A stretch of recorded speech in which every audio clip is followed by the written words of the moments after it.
So this tutorial is to show you how to use the Chrome extension Easybib. To locate Chrome extensions, I like to just first search Chrome extensions, and then I will go to the Chrome Web Store. And from here, you can find all things Chrome. So the puzzle piece is going to show you extensions. So if you click on your puzzle piece in the upper right-hand corner of Chrome, that will show you all of the extensions that you have, not just the ones that are pinned to your tab bar.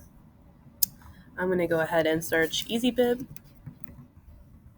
Easybib is a resource that you can use to create a citation quickly and allows you to cite sources. And once it is added to your Chrome toolbar, the nice feature of the extension is that it will appear in any article, periodical that you're reading as a side, and you can look to develop a citation that way, um, provided that it's not blocking you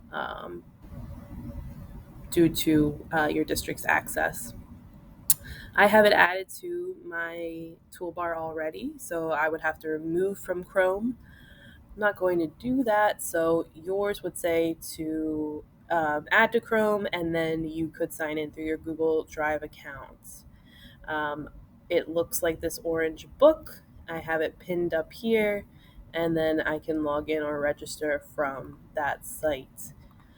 So Easybib can be used to create citations, which is what we would use it for our class. It gives you um, extra features that help you to do MLA, APA, any type of citation that you would like to create.